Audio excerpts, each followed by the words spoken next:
서울 강남 한복판 고급 백화점의 꼭대기층에 자리한 명품관 아르떼는 아침부터 긴장감이 감돌았습니다. 유리문 너머로 보이는 직원들의 표정엔 미묘한 불안이 섞여 있었어요. 곧 회장 부부가 방문한다는 소식이 전해졌기 때문이었습니다. 신입 점원 윤서아는 새벽부터 매장 바닥을 닦고 새로 들어온 한정판 가방을 진열대에 올리고 있었습니다. 손끝이 떨릴 정도로 긴장했지만 실수하지 않으려는 눈빛엔 결의가 담겨 있었어요. 그녀는 아직 아무도 모르는 비밀을 품고 있었습니다. 매장 안으로 사장 나연주가 들어섰습니다. 고급 정장을 입은 그녀는 주변을 한번 훑어본 뒤 목소리를 낮게 깔았습니다. 진열대 각도가 2도 기울었잖아요. 이런 기본도 안 돼요? 그녀의 말에 직원들은 숨을 죽였습니다. 서아는 고개를 숙이며 가방을 다시 정렬했어요. 현주는 완벽을 강요하는 사람이었습니다. 그 완벽함이 자신의 품격을 증명한다고 믿었죠. 하지만 그 속엔 불안과 자격지심이 숨어 있었습니다. 오늘도 그녀는 화려한 옷과 보석으로 자신을 감싸며 불안을 숨기고 있었습니다. 매장 문이 열리고 검은색 코트를 입은 중년 여성이 들어왔습니다. 그녀는 조심스럽게 가방을 들고 와 환불을 요청했습니다. 현주는 고개를 돌려 그 여성을 훑어보더니 입꼬리를 비틀었습니다. 이 가방 정품 맞아요? 어디서 샀다는 거죠? 고객은 당황한 듯 손을 떨며 영수증을 내밀었습니다. 그러나 현주는 그것을 확인하지도 않고 가방을 집어들었습니다. 주변 직원들이 긴장한 눈빛을 교환했습니다. 그때 서아가 나섰습니다. 사장님, 그건 지난달 VIP 한정 예약분이에요. 본사 인증 라벨이 신입 주제에 어디서 끼어들어요? 현주의 손이 번개처럼 움직였습니다. 그녀는 들고 있던 고가의 명품백으로 서아의 뺨을 후려쳤습니다. 이런 무례한 직원이 있다니. 순간 매장이 얼어붙었습니다. 다른 직원들은 숨조차 쉬지 못했습니다. 고객은 충격에 입을 막았고 매장 안에는 가방이 바닥에 떨어지는 소리만 울렸습니다. 서아는 잠시 그대로 멈춰 섰다가 천천히 얼굴을 들었습니다. 그녀의 눈동자는 흔들리지 않았습니다. 말없이 가방을 주워 제자리에 올려두고 조용히 고개를 숙였습니다. 죄송합니다. 그 한마디뿐이었습니다. 현주는 뭔가 찜찜했지만 체면을 위해 그대로 돌아섰습니다. 그리고 주변 사람들에게 들리게 중얼거렸어요. 요즘은 알바도 아무나 뽑나 봐. 서아는 매장 뒤편 창고로 들어가 작은 숨을 내쉬었습니다. 손끝이 떨렸지만 눈물은 흘리지 않았습니다. 문득 매장 천장에 설치된 CCTV 카메라가 눈에 들어왔어요. 카메라의 붉은 불빛이 조용히 깜빡이고 있었습니다. 그날 저녁 본사 보안실에서는 이상 영상 하나가 별도로 저장되었습니다. 누군가가 그 파일을 외부 서버로 백업했죠. 그 시각 서아는 집으로 돌아와 낡은 서류 봉투를 꺼냈습니다. 안에는 오래된 출생증명서 한 장이 들어 있었습니다. 서류상의 이름 한서아. 그녀는 조용히 창문을 바라봤습니다. 강남의 네온사인이 그녀의 눈동자에 반사되어 반짝였습니다. 이제 오래 숨겨둔 이야기가 깨어날 시간이었습니다. 다음 날 아침 패션그룹 아르떼 본사 회의실에는 냉랭한 공기가 감돌았습니다. 회장 한인철은 아무 말 없이 커다란 스크린을 바라보고 있었어요. 그 화면엔 어제 명품관에서 일어난 사건 영상이 재생되고 있었습니다. 직원들이 숨죽인 채 서 있는 가운데 사장 나연주의 손에 들린 명품백이 윤서아의 얼굴을 후려치는 장면이 반복되었습니다. 영상이 멈추자 회장은 천천히 안경을 벗었습니다. 이게 우리 회사의 품격입니까? 그의 낮은 목소리에 회의실 공기가 무겁게 내려앉았습니다. 부회장 정도연은 침착한 척하며 손을 모았습니다. 아버님, 단순한 고객 응대 과정의 오해입니다. 언론에 새지 않도록 정리하겠습니다. 그러나 회장은 눈을 가늘게 뜨고 아들을 바라봤습니다. 이 정도가 오해야? 이 여직원은 내 회사 직원이자 우리 그룹의 얼굴이야. 회의실 한쪽에서 이 비서가 조용히 봉투 하나를 꺼내 들었습니다. 그 안에는 윤서아의 인사 기록이 들어 있었습니다. 그녀의 본명, 생년월일, 그리고 출생지. 회장의 시선이 문서 끝자락에서 멈췄습니다. 친모고 한유정. 한인철의 손끝이 미세하게 떨렸습니다. 그 아이 살아있었군요. 도연은 아버지의 반응을 이해하지 못한 채 고개를 갸웃거렸습니다. 무슨 말씀이십니까, 아버님?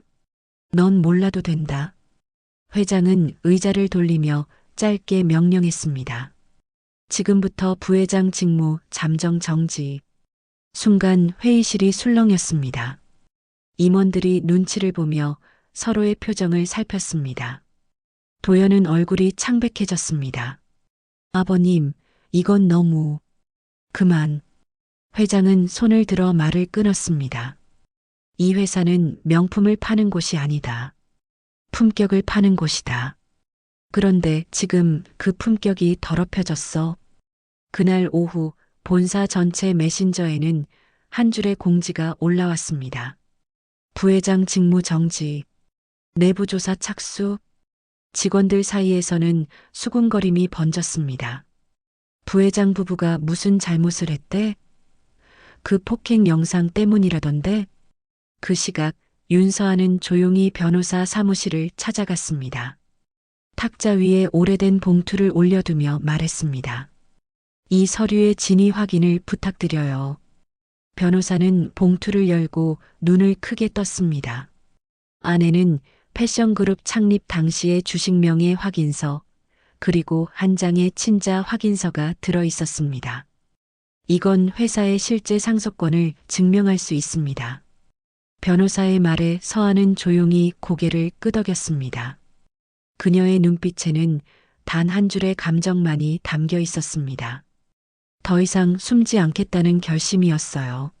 한편 나연주는 여전히 이 사태의 심각성을 모른 채 백화점 매장 재오픈 인터뷰에 응하고 있었습니다. 저희 아르떼는 고객 응대를 가장 중요하게 생각합니다. 품격은 서비스에서 비롯되죠. 그러나 그 순간 기자들의 휴대폰에는 이미 명품백 폭행 영상이 빠르게 퍼지고 있었습니다. 불길은 이제 막 번지기 시작했습니다. 늦은 오후 회장 한인철은 자신의 서재에 홀로 앉아 있었습니다. 오래된 시계의 초침 소리만이 공간을 채우고 있었어요. 그의 앞에는 낡은 사진 한 장이 놓여 있었습니다. 젊은 시절의 자신과 한 여성, 그리고 품에 안긴 아기의 사진이었죠. 그 아기가 바로 윤서아였습니다. 28살 무렵 그는 회사의 해외 사업을 추진하며 외국에서 한유정을 만났습니다. 순수하고 단정했던 그녀는 그의 삶에 처음으로 온기를 주었던 사람이었어요. 하지만 가문은 그 관계를 인정하지 않았습니다. 그 결과 한유정은 모든 걸 뒤로한 채 아기를 데리고 사라졌고 그 아이가 세상에서 지워졌다고 믿고 살았습니다. 그는 속삭이듯 혼잣말했습니다. 서아야, 내가 너무 늦었구나. 그의 목소리는 낮고 떨렸습니다.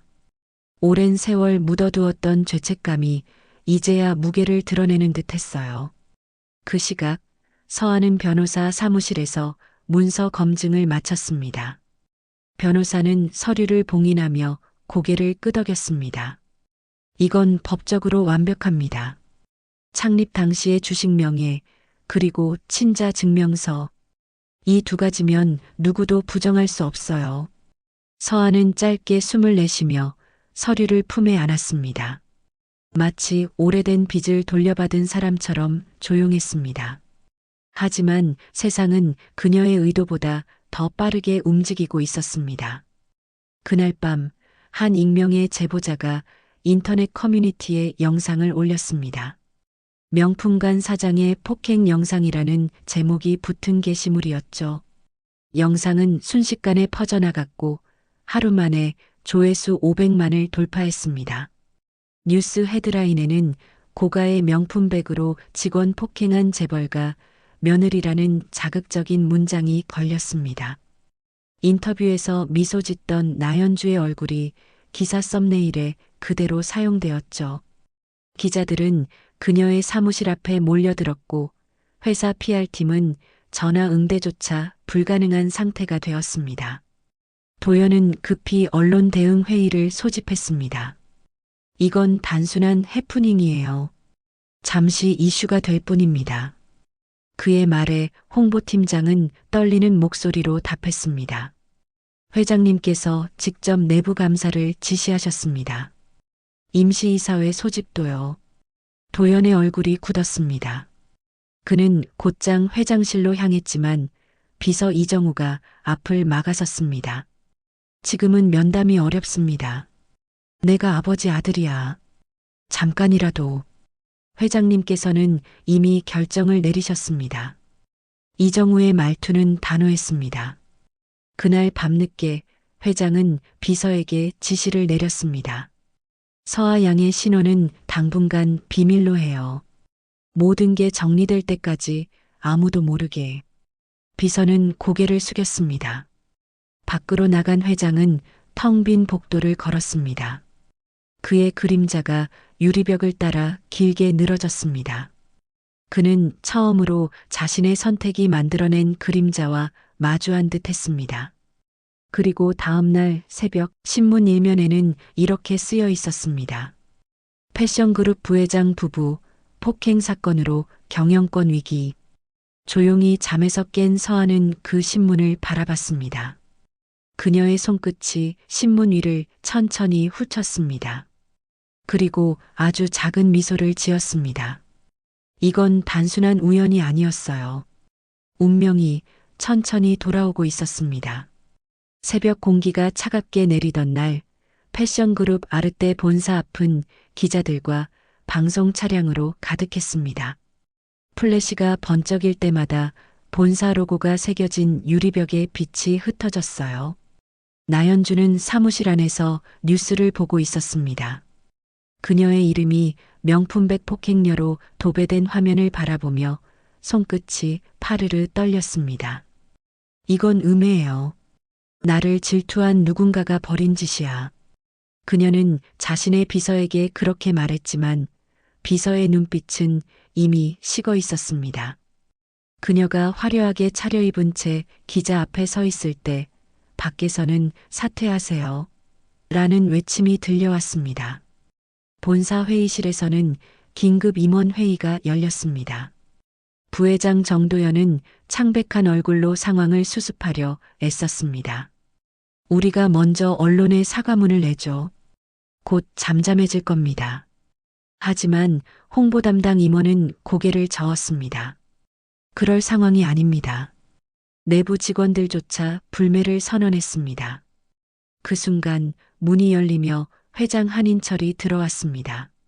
내가 그 영상을 다시 봤다. 그의 목소리는 냉정했습니다. 그 여직원을 폭행하고 그걸 숨기려 한 게 사실인가?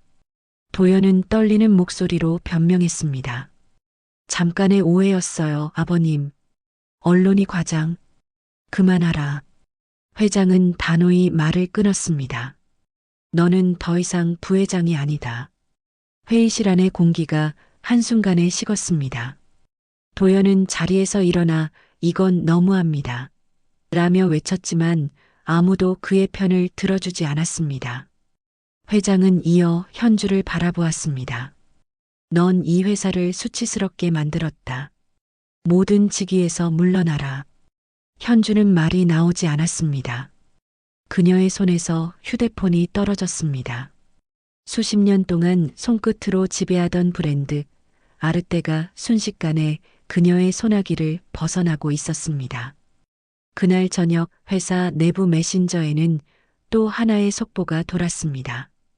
회장 부부 해임 결정, 회장 직속 조사위원회 구성, 직원들은 조용히 서로를 바라보았습니다.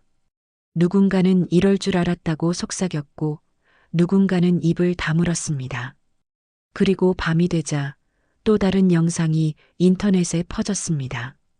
현주가 폭행 직후 비서에게 손에 묻은 자국 좀 닦아라고 말하는 장면이었습니다. 그 화면은 전 국민의 분노를 일으켰습니다. 댓글창에는 명품의 값보다 사람이 싸다.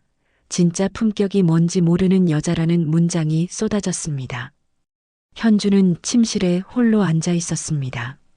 화려한 조명이 비치는 방, 벽에 걸린 명품백 수십 개가 마치 자신을 비웃는 듯 했어요. 그녀는 술잔을 들었다가 내려놓으며 중얼거렸습니다. 이게 다 잠깐의 실수였을 뿐인데. 그때 뉴스 앵커의 목소리가 TV에서 흘러나왔습니다. 패션그룹 아르떼의 부회장 부부가 오늘자로 모든 직위에서 해임되었습니다. 그 말이 끝나자 그녀는 천천히 웃었습니다. 웃음인지 절망인지 모를 미묘한 미소였습니다. 도연은 그 옆에서 조용히 고개를 숙였습니다. 우리가 너무 높이 올라왔던 걸까? 현주는 그 말에 대답하지 않았습니다. 단지 창문 너머로 비치는 서울의 밤빛을 바라보았을 뿐이었어요. 그 화려한 불빛 속에서 그녀의 세상은 서서히 무너지고 있었습니다. 며칠 뒤 회장 한인철은 병원 VIP실에 머물고 있었습니다. 긴 세월 회사와 가족 사이에서 버텨온 그의 얼굴엔 깊은 주름이 새겨져 있었어요. 그의 앞에는 윤서아가 서 있었습니다. 서류 봉투를 두 손으로 들고 조용히 허리를 숙였습니다. 회장님, 제 어머니의 이름은 한유정입니다. 그 말에 회장은 숨을 고르며 그녀를 바라봤습니다. 목소리가 낮게 떨렸습니다. 그 아이가 내 어머니였구나. 그의 손끝이 봉투 위에서 멈췄습니다. 서아는 말없이 봉투를 내밀었습니다. 그 안에는 출생증명서 그리고 창립 당시 주식명의 확인서가 함께 들어 있었어요. 회장은 천천히 그 서류를 펼쳐보았습니다. 시간이 멈춘 듯 병실 안은 고요했습니다. 오랜 침묵 끝에 회장은 낮은 목소리로 말했습니다. 이제야 다시 찾아왔구나, 내 피가. 서아는 고개를 숙였습니다. 그녀의 눈엔 눈물이 고였지만 울지 않았습니다.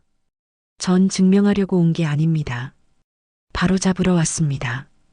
그날 오후 임시이사회가 소집되었습니다. 회장이 직접 출석하며 새로운 임명장을 읽었습니다. 윤서아를 패션그룹 아르떼의 명예이사로 임명한다. 회의실은 술렁였고 몇몇 임원들은 자리에서 일어났습니다. 회장님, 저 직원이 어떻게... 그녀는 직원이 아니라 내 손녀다. 회장의 말 한마디에 모든 이의 입이 닫혔습니다. 그 소식은 곧바로 언론을 통해 퍼졌습니다. 명품관 직원, 알고 보니 회장 손녀였다. 폭행 피해자에서 상속자로 재벌가 권력 뒤집힌 날. 기사 제목들이 연이어 등장했습니다. 현주는 호텔 방 안에서 뉴스를 보고 있었습니다. 손에 들린 샴페인 잔이 덜덜 떨렸습니다. 손녀, 그 아이가 회장의 손녀라고? 그녀는 신경질적으로 잔을 던졌습니다. 유리 조각이 바닥에 부딪혀 날카로운 소리를 냈어요. 도연은 그 옆에서 아무 말도 하지 못했습니다.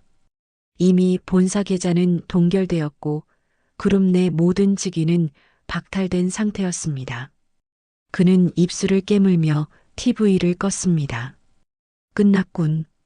반면 서아는 조용히 회사 내부를 둘러보고 있었습니다. 폐쇄되었던 매장, 텅 빈 사무실, 불 꺼진 회의실을 천천히 걸었습니다. 그녀가 걸음을 멈춘 곳은 바로 자신이 일하던 명품관이었습니다. 진열대 위에는 아직도 그날의 흔적이 남아 있었습니다. 깨끗이 닦인 유리 위로 그녀의 얼굴이 고요히 비쳤습니다. 그녀는 속삭이듯 말했습니다. 이제 제대로 시작할 거예요. 이 비서가 다가와 고개를 숙였습니다. 회장님께서 말씀하셨습니다. 이제 모든 건 당신의 시대라고요.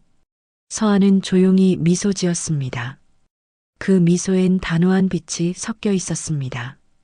그녀의 손끝이 유리 위를 스쳤습니다. 그 순간 숨겨진 상속자의 이름이 세상에 드러나기 시작했습니다. 봄비가 흩날리던 오후, 아르떼 본사 건물 앞에는 새로운 현수막이 걸렸습니다.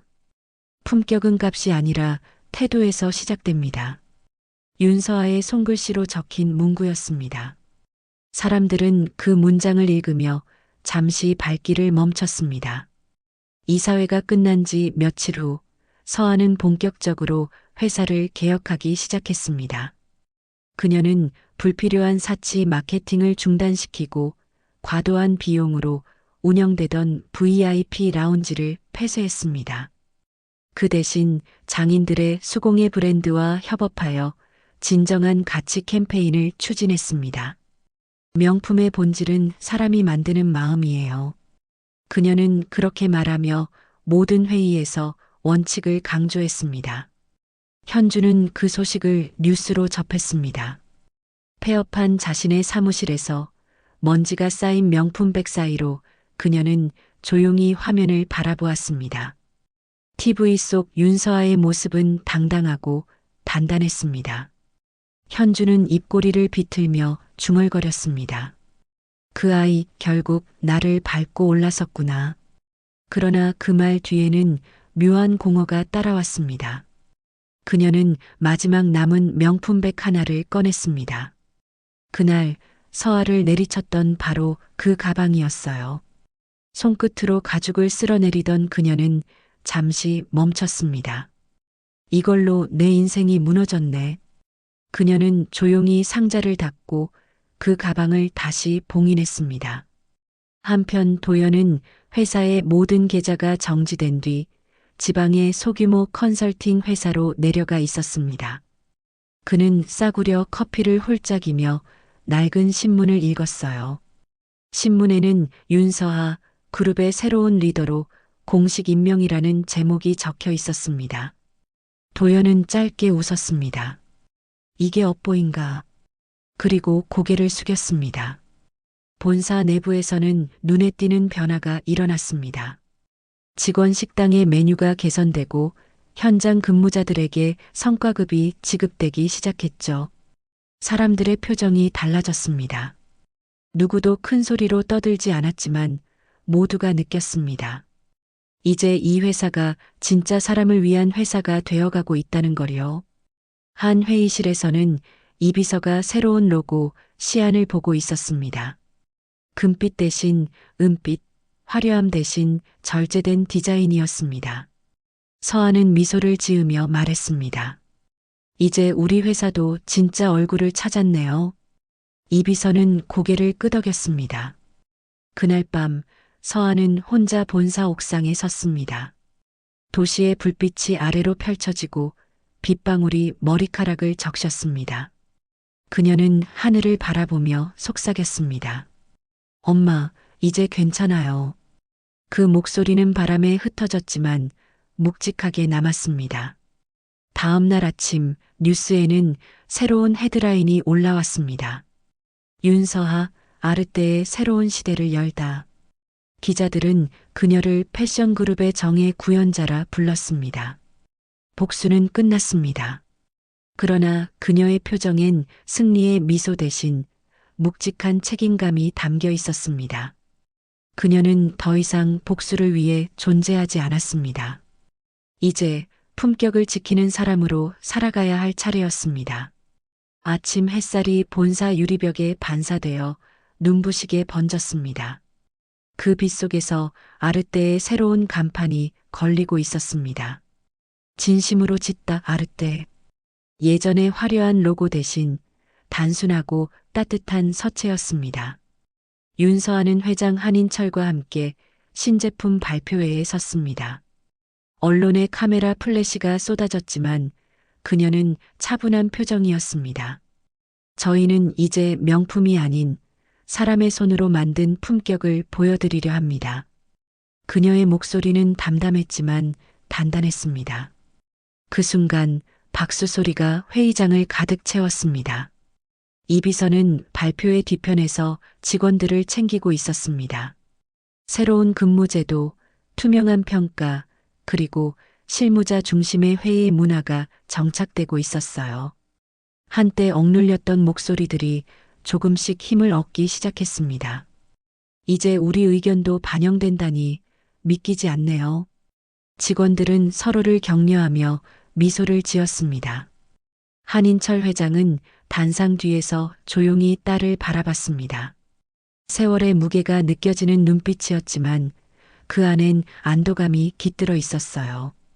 이제야 진짜 후계자를 찾았구나. 그는 속삭이듯 말했습니다. 서한은 기자들의 질문에 웃으며 답했습니다. 아르떼는 다시 시작합니다. 진심과 태도로요. 그녀의 말에 기자들은 연신 고개를 끄덕였습니다. 예전 같았으면 자극적인 헤드라인만 찾았을 언론도 이번만큼은 진심을 느낀 듯 했습니다. 시간이 흘러 회장은 공식 석상에서 은퇴를 선언했습니다. 이제 이 회사는 젊은 세대의 손에 맡길 때가 되었소. 그의 손을 잡은 서한은 눈을 내리깔았습니다. 감사합니다, 할아버지. 제가 끝까지 지켜낼게요. 그 순간 회장은 미소를 지었습니다.